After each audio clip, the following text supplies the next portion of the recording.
Peter Fury, and don't forget to subscribe to Porky's Corner, because I've been a helmet of the month and you need to listen to me. Yeah? So follow him, yeah?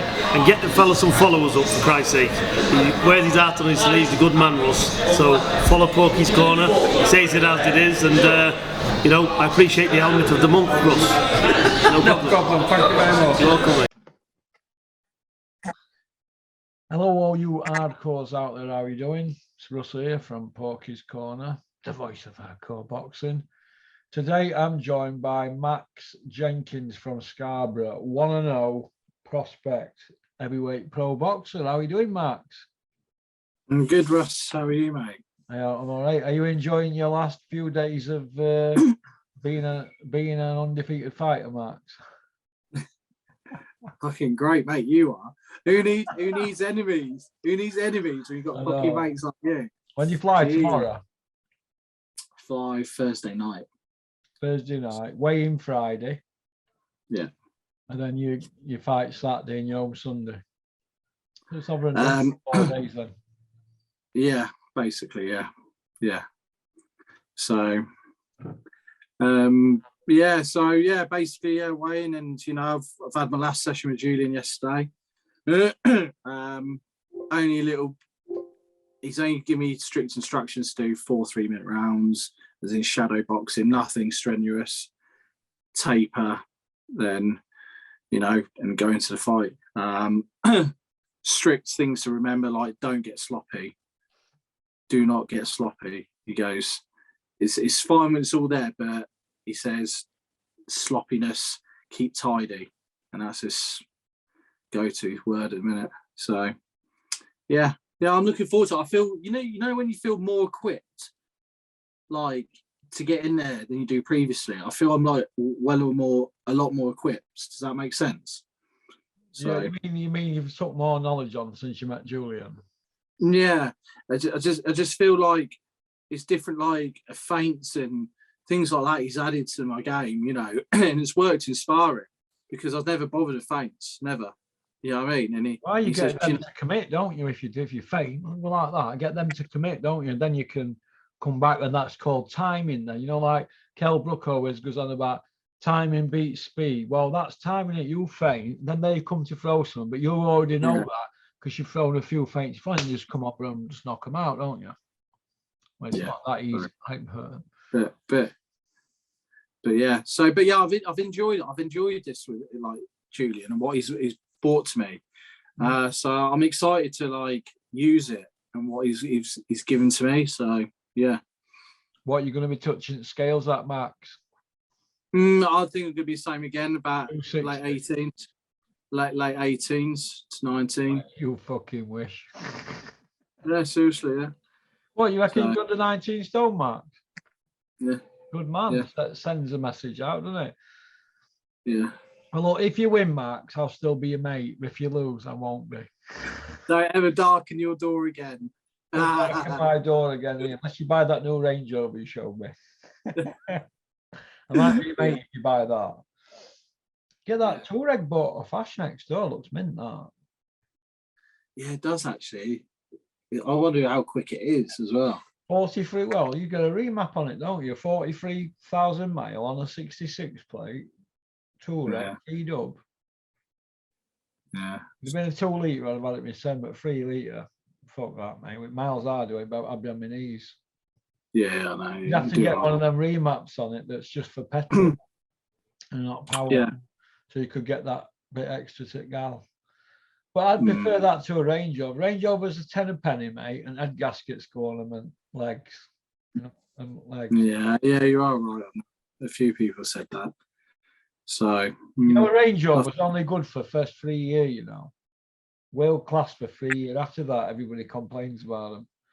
Because they only give 3 year warranty out, don't they? Yeah, that's true, yeah. After that, you know, you what's the word? It'd be like buying a fucking Alfa Romeo like me. I've had a couple of Alfa Romeos, both have had fucking problems, mate. Massive. Like that. Head in my hands. Yeah. But okay then. Let's move on then to the big rhinoceros at the bottom of the room, Daniel Kinahan. Have you seen all these bum lickers coming out, bum licking him? Yeah. Yes. Can't help themselves, can't they? Don't they know that they should be keeping the fucking mouth shut and keeping him off at nose? Because that's what he wanted from day one. And you've got half of them keep bigging him up and rimming him. That's what's brought him on top, isn't it? Hey, he wants to be under the radar, doesn't he? So why, you know, it's no good, is it? Because if he's under the radar, I mean, he's getting all whatever sanctions after him. You know, you need to keep quiet. You know what I mean? And believe me or not, they will get it at some point. Well, then, what happens is we all like this. It's quite delicate. They start off with the sanctions, then the rewards for where you are, then they come pick you up. Well, that's all. They're asking his own people to put him in, aren't they? Anybody who knows him, where is his 5 million here for you? That's going to test even family members, isn't it? That. That's what money does, isn't it? Imagine if that were going to, if your ex-bird knew where you were and you were on your run. If I think back to some of my conquests, fucking hell, I'd be locked up now. We know where he is. But I don't know. I think he's dragging on now. He needs putting to fucking bed. What's happening, isn't it? Because I don't know. What do you make of it all, Max? Oh, I mean, all these people spoke highly of him, so he can't be that bad of a character. And he's added something to boxing, so which I agree to a certain extent. It might have been not the roundabout way how the authorities maybe see it, but he seems to get things done. Some deals have been made. So what harm does he really bring? You know, I just think the people around him dilute it. The people who associate himself with, let's say people like to do with MTK, and you know, dilute it a little bit. So you know, not him directly. So I'll give credit where credit's due. I think he's been good. What would it mean if MTK folded? More than 400.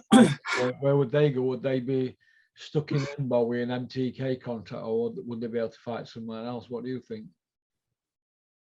Well, the one good thing about that is Ben Davis would be out on his ear, wouldn't it? Fucking hell. You being cruel to my man, Ben?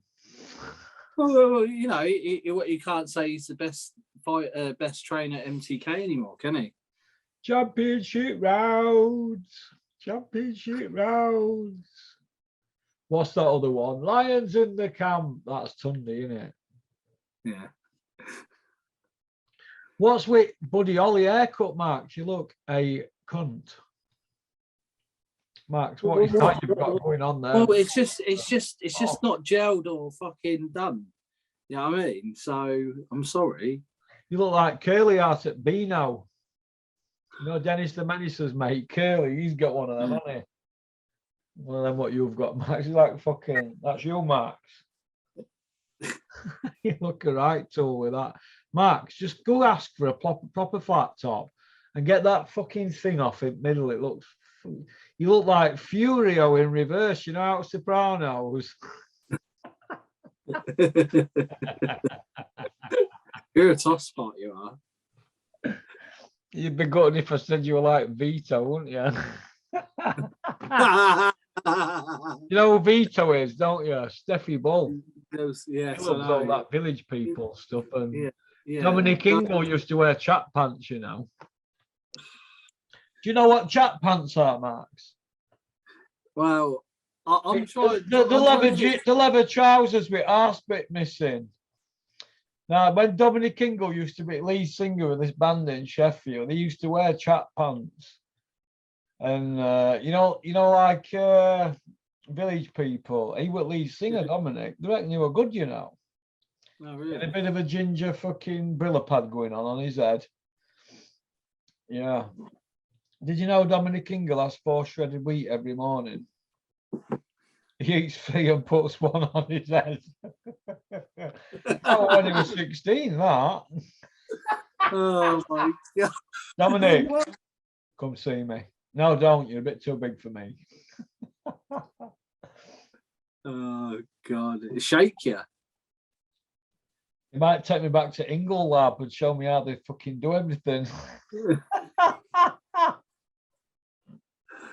We just What? you. I'm trying to be good, and I'm trying not to encourage you in it. What's Right? that song Dominic used to sing? Shake, rattle and roll. I don't know, it was some Elvis number he used to do. Somebody were telling me with guitar as well. I don't know. Anyway, moving on from Kenny Everett, Dominic Ingle in his chat pants. Imagine them all up there in the chat pants. Kid Gallagher on harmonica in his chat pants. Dominic in his with microphone. He's a singer and he sings. Killer Khan with electric guitar. Yeah, Kelbrook. Yeah, Billy Joe on drums. my God. I could call them the undesirables.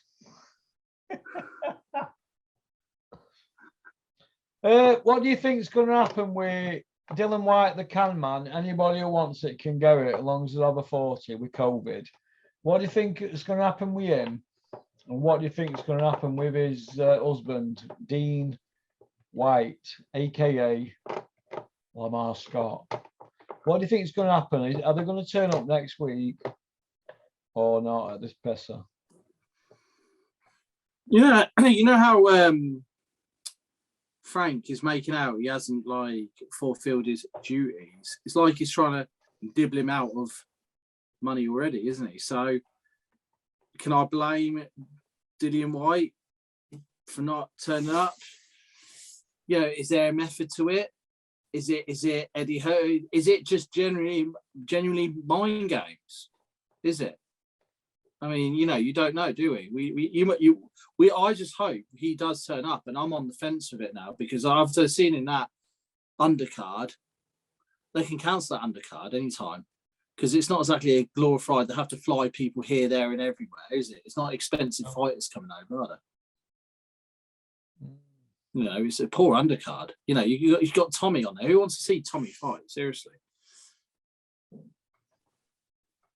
Nobody wants to see Tommy Fury fight because he's not fighting anybody any good, is he? He's fighting a 10-1 guy. So I did get that wrong in another bit. I think I said he was fighting a guy 4-92, but I misread something that somebody sent me. So it's fighting a guy with a winning record, so that's good. But the guy with a winning record, he's not done nothing. So it'll be a knockover for Tommy. They've got to build him slowly. If he wants to win a British title, he's got a long way to go. He's got a lot to learn. But the argument is for Tommy is he's knocked 1 million back, hasn't he? He knocked 1 million back and wanted 1.5 million. So why he'll be fighting now for tuppence then, won't he? Hardly out. So I don't know. High profile, and his skills don't match his profile, do they? Unfortunately not. No. What's this guy called that you're going to fight on Saturday, Marks? Pavel Kubek. I need to get it on box rec. But he's 9 and he's 1-9, lost 27, drawn 2. So he's 9-27-2. You're 1-0. Yeah. So he's had 38 fights and you've had 1. So you're up against it, aren't you, basically? Because he's experienced, isn't he? Yeah. They haven't really fought anybody any good, has they? So why don't you just jump on him early on and scare him? And see what that does for 30 seconds. If you start blowing out your ass, just go back into fucking max mode for remaining 2 minutes plus. And fiddle your way round it. As long as you keep getting them rounds under your belt, it changes as you go along the fight. Yeah. You know what I mean? Yeah. Yeah, no, we'll see how it comes, you know.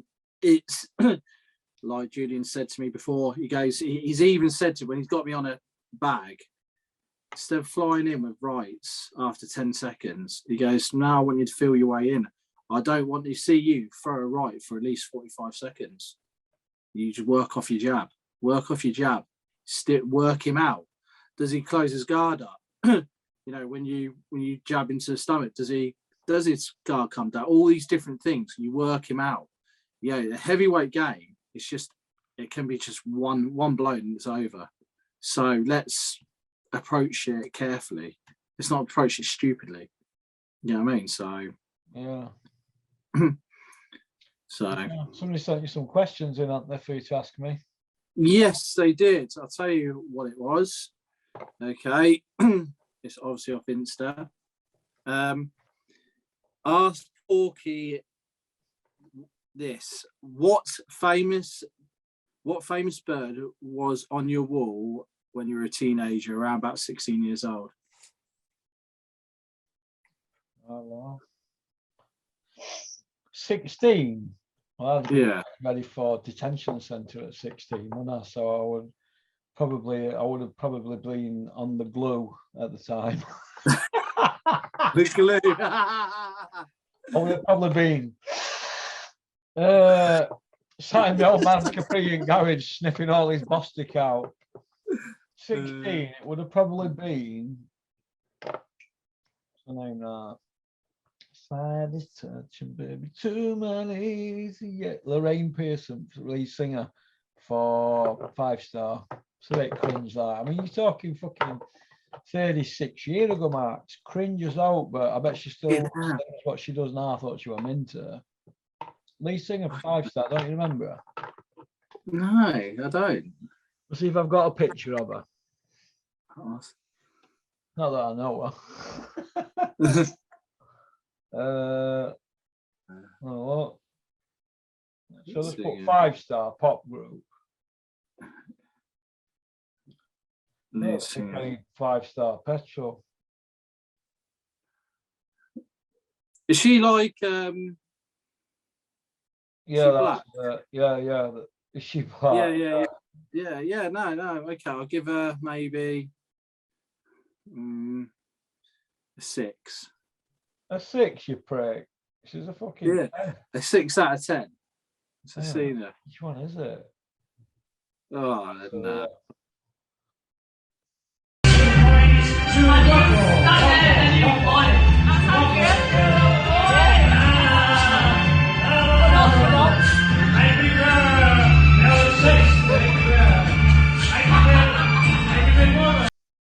Nah, sorry. We're talking 80s, Max, aren't we?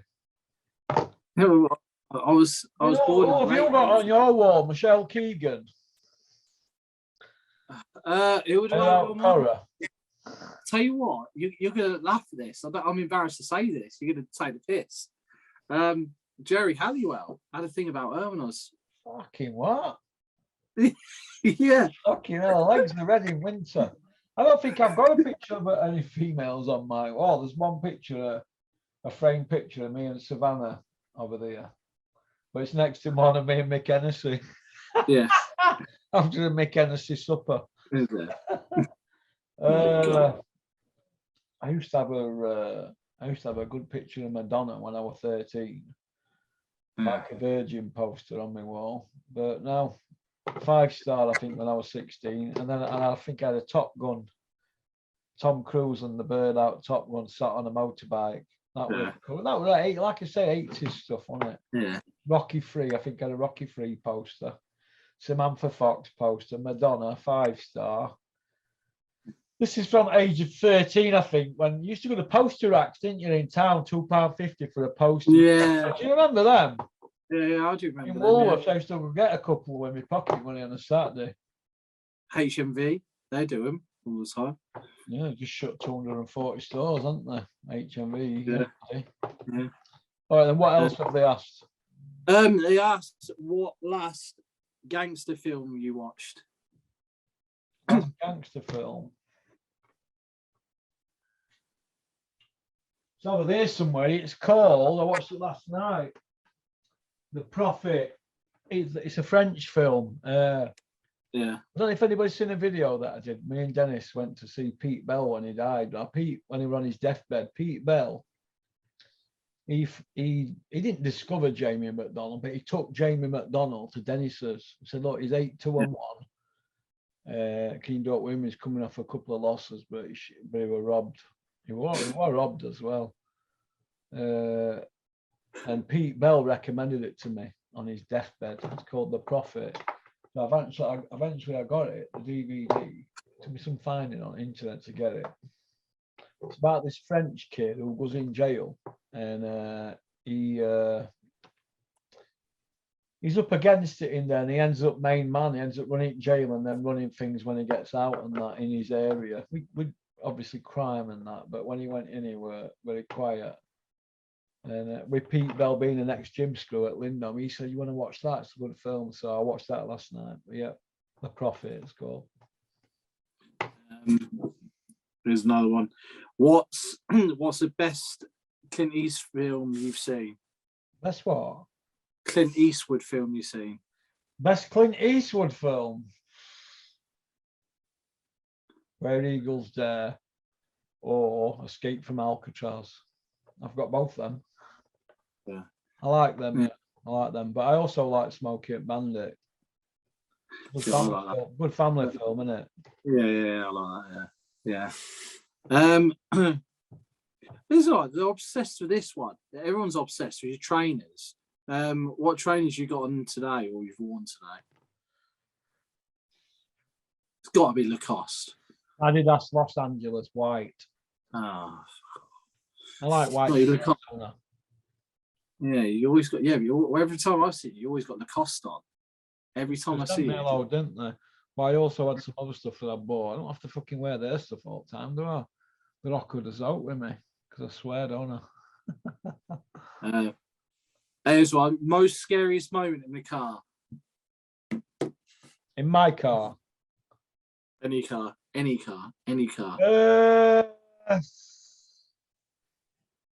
No. Getting pulled when you know you're well over limits, a fucking choker. You're like, oh, fucking hell. This woman comes to the side. She went, "You're driving at 20 miles an hour with no lights on. Have you been drinking?" I went, "Gives a kiss." 20 miles an hour with no lights on. I think that it would have to be, I was sat in the back of a Toyota Supra going from, I think I've told this one before, going from Old Edlington to Braithwell. And I swear to God, I was sat in the back, my mate Deke went in front, Andy Arkin were driving, and we went 155 on this road, and we're bouncing up like that. We bounced into Braithwell, we hit Braithwell at 155. I just thought, that's it. First time I'd ever put a seatbelt on the back of the car, I went, boom. I was bracing myself for impact. I had like a right funny knot in my tongue. Yeah. Managed to stop it, just where road, you can go like a right turn. You stop there and turn back around. Unbelievable braking system on that car. Unbelievable. But it should be our performance car, shouldn't they? Back then. I mean, that would probably, a 3 litre one of them probably wouldn't even be able to beat my mate in a race, so it'd be neck and neck. But back then, I think it was a quick car, that them Supras, Toyota Supra, 3 litre, top of range job. Yeah, that were quite frightening, and it was just bouncing.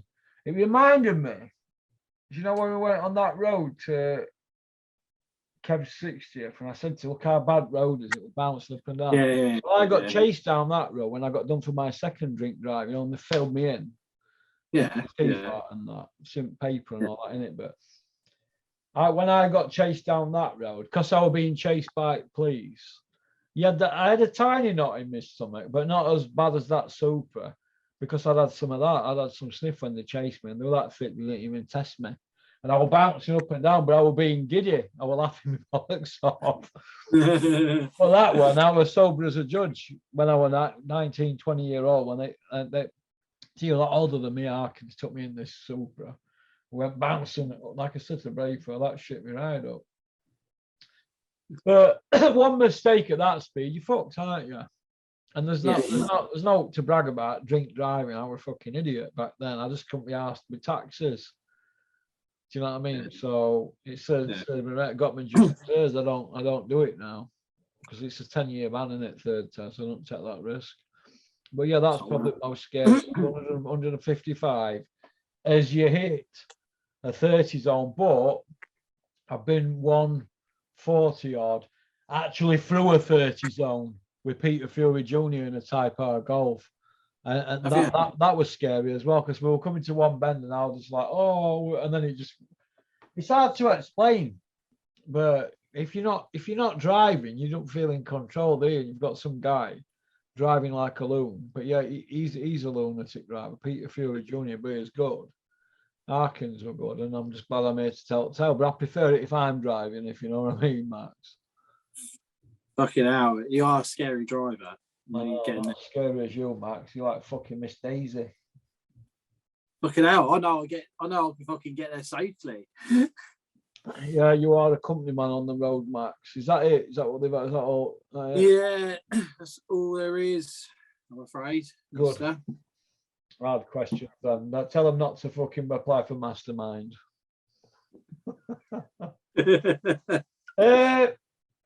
Max, I've known you a couple of years now, right? What's the best thing that's happened to you with your boxing since you met me? Do you know what? Julian. I think Julian's really put me into a different dimension, you know. Oh God, Max, you're talking different dimensions. Are you up at 6 a.m. with raw eggs like Rocky? No, I just think that was a touch, that one. Getting involved with Julian. But there's not just that. It's just I see. This thing is, I was going to get criticised if I started giving you a positive. You turn around and say, "You are." Give who a positive? You were positive For doing what? Well, because with Julian.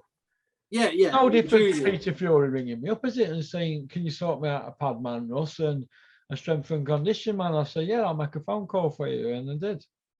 Got Robin Reed and Bunny involved. It's no different if you're just making a phone call. It's like Dennis used to sit in his office and I say, "He's done well for his son, Dennis." Him, and he'd go, "Yeah, but who got him there?" And I'd go, "Den, you only made a fucking phone call. Stop making out that you were like digging trenches for this boxer. You made a phone call, or a couple of phone calls. It's fuck all." Do you know what I mean? But if I can hook you up with Julian, that's good. It was Nick Manners who recommended him to us. What do you reckon? Yeah. I mean, to be honest, it's not just that. It's just you introduced me to like other people, like Kev and all those sort of people, and it's just really nice. You know what I'm saying, it's if you've sort of given me like not only a platform. In theory, you've made me. You've created me. In theory. Max, fucking God. Max, I give you a name as well. Yeah, well, that's Elias. It is. It's the what are you known as in your area, Max? Just a apart from being a prick. Yeah. What do they call you up there? The breadcrumb? No, just an idiot who owns a gym. No, what do they call you in Scarborough, Max? Oh, just Max. Max and all that. Yeah. Or big fucking idiot. Or big stiff idiot. Big bosser. Yeah. But like a step out of Scarborough, I'm not as much as a fucking idiot. But what supermarket did you go to with your last Max up there? Wherever, Lidl, whatever. Good man. You know when you're in Lidl's, Max, and you empty basket out at woman or till, does she say, "Max, you shouldn't be eating that, you're in camp"? Fucking hell. I'll tell you what, soon as step in Sheffield, Donny, anywhere else, I am a little bit watched, I feel. Max, you're a fucking boat in South Yorkshire, mate. You want to make it. Listen, there were going to be a fight outside my house earlier, right? And I pulled up, I goes, "What's fucking going on here?" He went, "Porky, so and so, we're going to fight." I said, "Well, get at it then." And he goes, "We're waiting to see if it were all right with you." That 14-year-old, I went, "Get at it, I'll be there." And they just got at it, knocked lumps at each other. I thought, I fight like that when I was 14. Really? I'm like man from Belmonte. I pop out of the house and I just nod like that. You know, like that guy in Bruce Lee, Enter the Dragon. He goes like that. Bolo! Bolo goes, ah! I'm like that. But if you lose on Saturday, Max, and we shouldn't really speak about it because it's negative, but if you do, don't take negatives from it, take positives. And what you ready-made excuse says, oh, look, he's just had 38 fights. It was my second fight. That should get out of close, Max. Yeah, but it does enter my head. It's just going in there, I feel equipped. I've learned quite a bit, a hell of a lot of Julian. It's quite unique. When equipped, Max, you'll get arrested.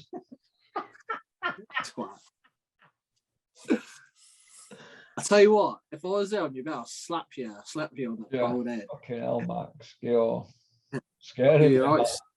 The fucking the amazing adventures of Max.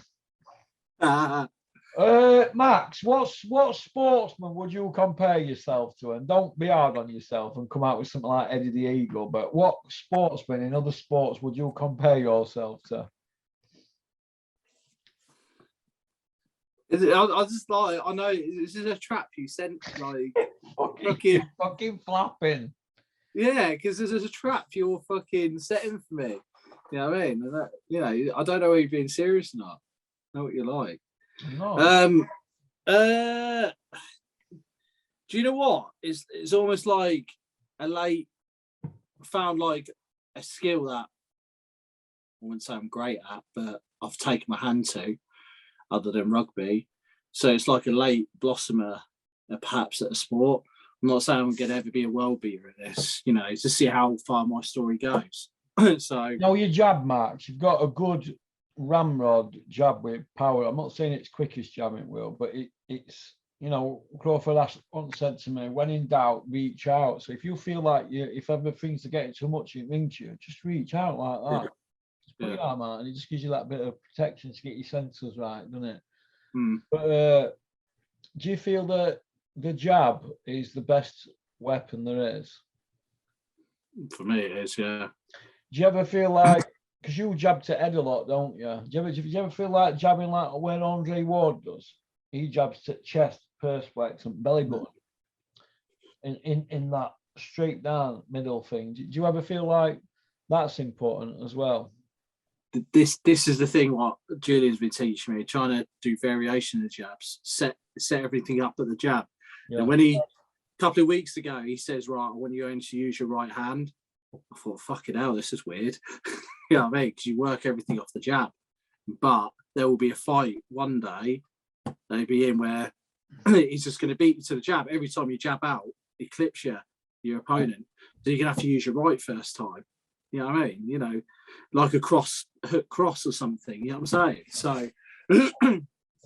So yeah, it's all different horses, different courses, and every fight is different. And this is what Julian's been teaching me. Yeah, never, because he's a journeyman and his punch resistance gone. He might have just suddenly got up and think, you know what?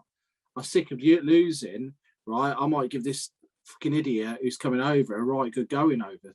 You know what I mean? And it might go it could go all 4 rounds. You know what I mean? So, Max, who thought it was a good idea to put you, a 1-0 kid, in with somebody that's had 38 fights?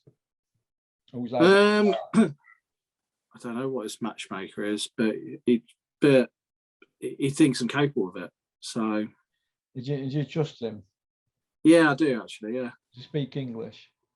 Does he? Yeah. A bit. Yeah. Does he speak a bit, or is it broken English? Is he from England? Yeah, he's from England. Yeah. Yeah. All right. So, I thought it was like Estonia mob that were matching you. No. They've seen him fight, and they've seen me fight, and it's been. They've not seen your UFC debut, have they, Max? Oh, fucking hell. Right, can we stop mentioning that? It's just like not mention that then. Okay. Has he seen any of your other episodes? Yeah, he was there at Estonia, so he knows somewhat capabilities. You cut that guy's head off, didn't you, when you knocked him out? No. He was just swinging at me. Hey? He was just throughout that round, just swinging at me. I'm thinking, well, I can't cope with this because as much as he was like 16 odd, you know what I mean? It's just you got to getting it back. He's not going to fucking stand there. You know what he said to the referee after you knocked him out, Marks? He goes, I bet he drinks Carling Black Label. Bit of Stella. Pop, pop, bang! On the floor. End of. Give me them belts back where you stole them, you bum. And that's it.